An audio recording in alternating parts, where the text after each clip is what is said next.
Ladies and gentlemen, good day. This is Mollusk bringing you another Malifaux report, and this time is going to be a little bit different. I want to start cutting down on the time it takes me to make videos. So what I did this game was take one, maybe two pictures a turn, and so I'm going to be giving a synopsis of what happens in a general sense and what I was thinking whilst doing it.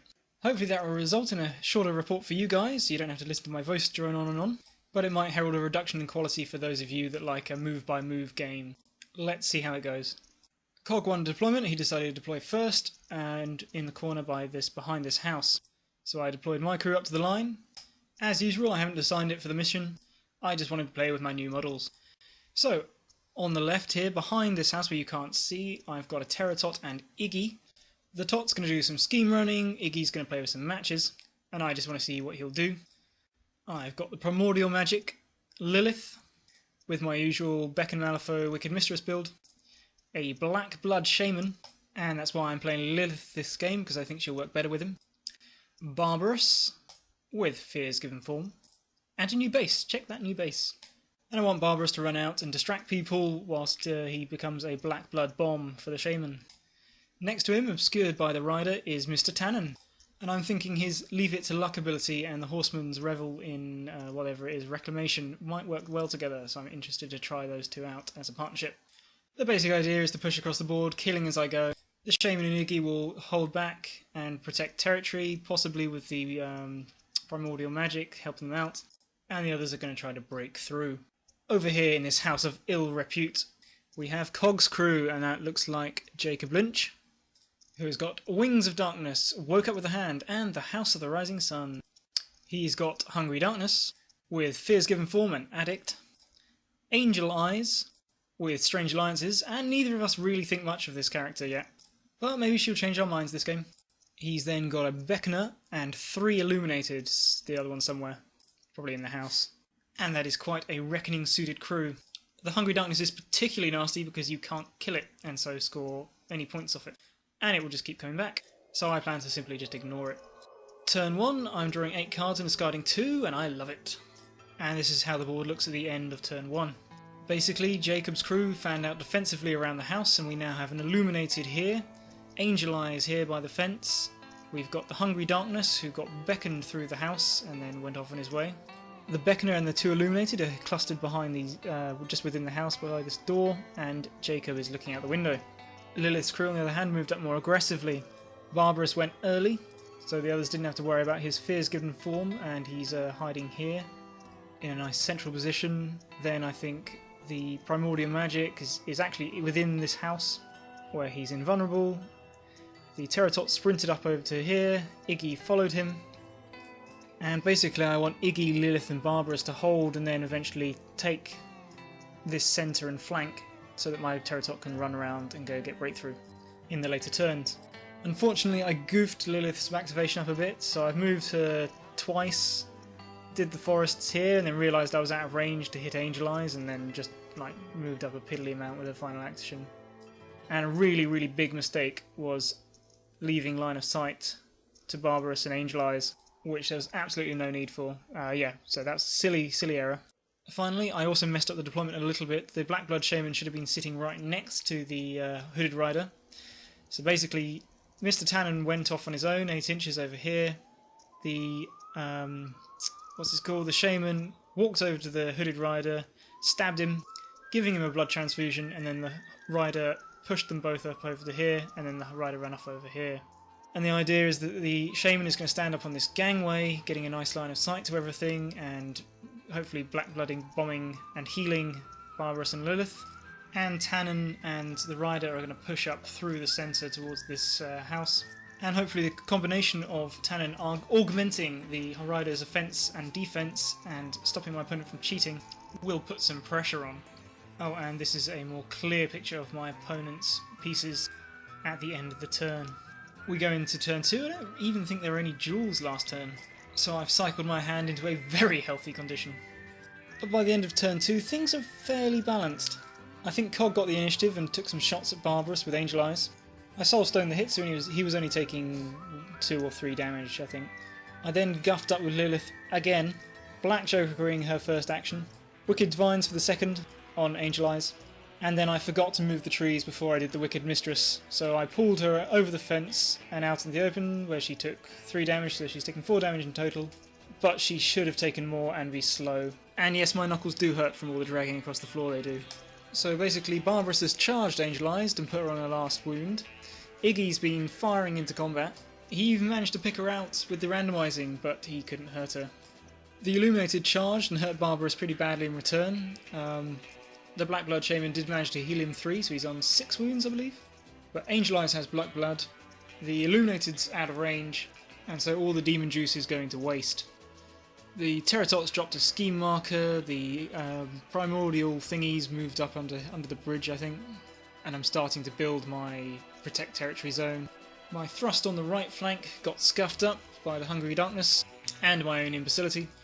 I got Mr. Tannen over here, and the idea was to move the Horseman, and then push out of combat range, and then get up and start playing with the Illuminated. But though he passed his Fears Given form test, the Horseman failed his Horror Jewel and got paralysed. Why is a Construct taking Horror Jewels against a Terrifying Living? Because my brain is similar in dimensions to a walnut. The big coup this turn, though, was when the Beckoner beckoned Lilith twice right out from her trees and into the path of the Hungry Illuminated. Luckily they'd already activated, so they'll be getting her next turn. But Jacob, who's sitting at the window, hadn't, and he paid for blooded and brillianted her and etc. But when all's said and done, she only took, I think, 2 damage in the end because I was soulstoning quite hard. And we end this turn with the tension really ramped up because we've both got models that are pretty badly damaged and within easy killing reach. Turn 3, still a decent hand, even though I completely burnt through my other one last turn. I was flipping quite badly that turn. And by the end of this turn, things are quite a mess. I got the initiative and Lilith went first. Jacob had slowed her, but she still had enough to charge, setting up her trees behind her to stop the Illuminated from charging her. First time I've ever used Sudden Darkness, and it was really effective, because I did 14 damage in total to, what's-his-face, Lynch. But the bastard soulstone like a god, and is now on 1 wound remaining. Lilith took reprisals from both Illuminated and the Beckoner, without taking any damage because he activated them quite late and we burnt our cards out pretty quick this turn. But Jacob activated last, waiting until I had no cards in my hand, whittled her away with Playing for Blood, and then handed out the smackdown with a 6 or 7 damage final debt because Cog is the king of aces. And he's sad when he doesn't see at least 5 a turn. Lynch and him were made for each other in my opinion. So I lost Lilith, sad times. Barbarous was unable to kill Angel Eyes, although he did survive the attack from the Illuminated. Angel Eyes cheated her Fears Given form test, and I really think Tannen should consider going to hang out with Barbarous. She finished off, what's-her-face, Lilith's Knight, healing herself, and then put the Primordial Magic, who had come out here to play, on its last wound, and now it's run the fuck away. With the Illuminated and Angel Eyes now on the loose, Iggy's pretty dead, so I just run him up and do that thing he does with matches, putting burning on both Angel Eyes and the Illuminated. Fun, but unhelpful, really. I was trying to use his Insight this game, but he wasn't really in a position to make it useful, and I can't remember if I ever actually succeeded it. Seeing things go to pot, the Terratot's making a break for it, and it's just going to be luck whether or not he survives. This time the Horseman remembers he's not afraid of the Hungry Darkness and pulls off the plan, so we move him up here. But Little Red Riding Hood was too late to save Lilith. So turn 4, the game is slipping. Oh, did I mention the Shaman did nothing? He did fucking nothing. Anyway, turn 4, yes, turn 4. In the end, Iggy died. The Primordial Magic is hiding behind this fence too far away from anywhere to be of any use. The Shaman got told to remove his marker, which was the one useful fucking thing, well, second useful thing it had done in the entire game. Then dragged off the gangway to take some damage and go hang with the Hungry Darkness. It tried to get away twice and couldn't. Not at all impressed with the 7 soul investment there. Over in the House of the Rising Sun, however, things are looking a little bit better for me. The Terratot has survived to place a breakthrough marker thanks to Iggy's noble sacrifice. Angel Eyes wasn't quite able to kill it. And Jacob Lynch is down thanks to the combination of the Horseman and Mr. Tannen. The Horseman pushed out of the engagement range of this Illuminated, brought Tannen with him, and my opponent very cleverly placed his Illuminated to block the door, but there was a tiny gap for which the twosome could see Lynch as he cowered in the building. He just got chatting with Tannen when the Hooded Rider poleaxed him with a blow even the Soulstone couldn't stop. The Rider then butchered the Beckoner with the backswing and earned me finally a point. The Illuminated try to strike back. This one fires into combat, hits its friend and puts down the scintillating cloud. But thanks to Tannen's Leave It to Luck, the Horseman's capable of preventing something like 6 damage. And the Illuminated by the door missed and then blackjoked anyway. The Rider has taken some damage, probably from Huggy, but he's still looking pretty healthy. Maybe one of the Illuminated's attacks did slip through actually, because I remember him bleeding on Tannen. Oh no, that's when he had to cheat to kill Lynch, I remember. Turn 5, not much hope to be honest, but we're going to try to go down kicking and screaming. Angel Eyes sadly kills the top before it can drop any more schemes. We realise this Protect Territory marker doesn't count because it's too close to his deployment zone, so he drops another one with Angel Eyes. The Illuminated drops a marker. The Primordial Magic finds it can't get into the breakthrough zone, so it pops out, and Insignificance, the Illuminated, the Black Blood Shaman, tries to get away from Huggy to go stand by this marker, but he can't, because he's a 5-point model in a 7-point model's body. I pull what I reckon is quite a good move. The Rider somehow fails to kill the Illuminated in the doorway. I swear I've seen some of these character cards he keeps flipping more than once. I could zero action the Reckoning Day or Final Retribution or whatever it's called. Judgment Day. I've got the card for it, but instead I decide to play it safe.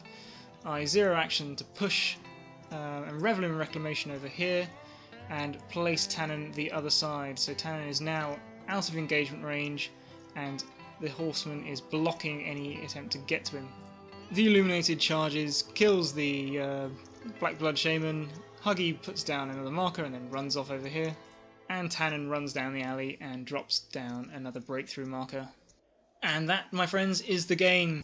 I got 1 point for Reckoning and 3 points for Breakthrough, no points for Protect Territory. My opponent got 3 points for Exterminate, 3 points for Protect Territory, and 2 points for Reckoning, making the game 8 points to Lynch, 4 points to Lilith, and Cog celebrates a well-earned victory. Well played, sir. So in closing thoughts, the Mr. Tannen Rider team worked pretty well, I liked that. A threesome with Barbarous would have been even more enjoyable. Lilith, it seems, has a thing for drugged up demon prostitutes, so I've got to watch out for that. And Angel Eyes, I owe you an apology, I'm going to stop smearing your name. She killed 20 soul stones worth of models, went down to 1 wound and almost healed herself back up again. And basically, I want me, her, and some Illuminated. Anyway, that was the game. I hope this new format worked. Take care.